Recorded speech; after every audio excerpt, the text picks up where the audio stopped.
I've been using the DualSense Edge controller for a little over a month and a half, and in that period I've got to experience the stark difference to the original DualSense controller when immersed in my games. While there have been a ton of reviews on the DualSense Edge controller, there aren't as many side-by-side comparisons with the original PS5 controller, the DualSense. In this video we go through all the comparisons between the two controllers. Buckle up and let's go for the ride.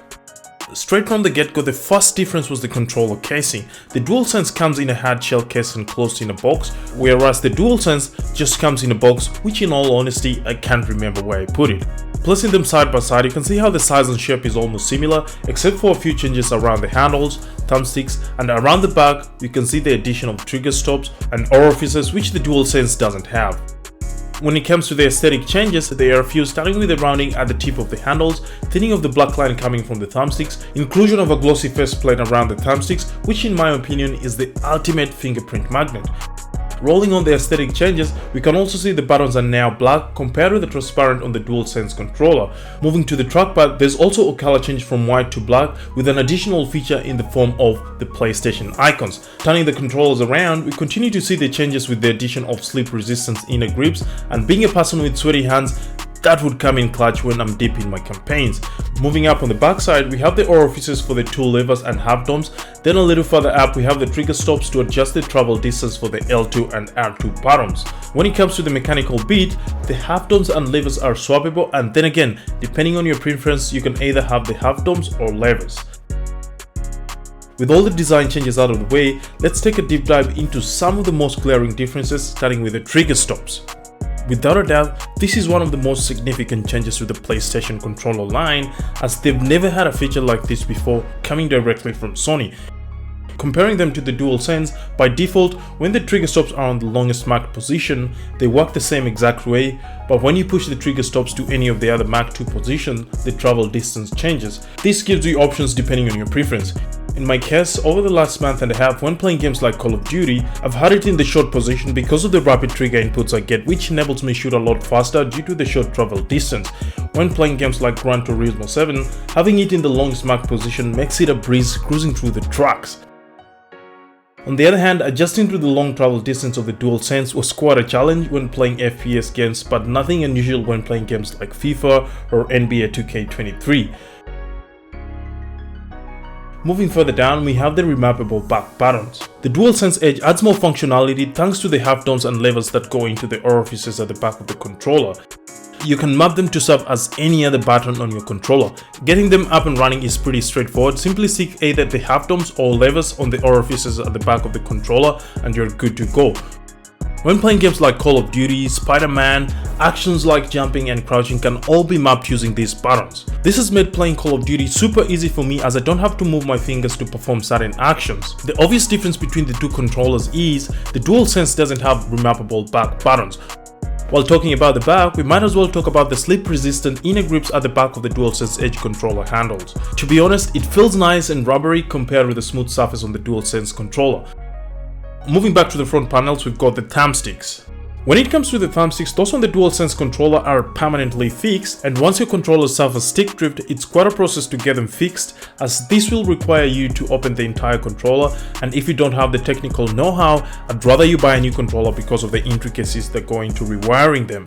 The DualSense Edge on the other hand has swappable thumbsticks, and for those of us who've suffered stick drift would be a thing of the past thanks to this new feature. Personally, a few months after getting my PlayStation 5, I had to buy another DualSense controller because one of my controllers got nabbed by stick drift, but thanks to this feature, it's now a thing of the past. Swapping them is super easy. Push the button underneath the thumbsticks to release the glossy faceplate. Then pull the metal levers on either side, after which you'll remove your faulty thumbsticks, slide in your replacements, then lock them in using the levers, and finally lock the thumbsticks in with the glossy faceplate. To make it even better, they cost about 30 Australian dollars a pop, and the good news doesn't stop there. The stick caps are also swappable, and depending on your preference, you can either have the standard, high or low domes. Again, swapping them is pretty straightforward. Simply pull off the stick caps you want to remove and push in your replacements. Still on the subject of the joysticks, we've got these buttons on the thumbsticks, and the beauty about them, you can customize them to your heart's content, but more on them a little later in the video. When it comes to the customizations, the DualSense is stock standard and there isn't much you can do, whereas with the DualSense Edge, there's a myriad of things you can do.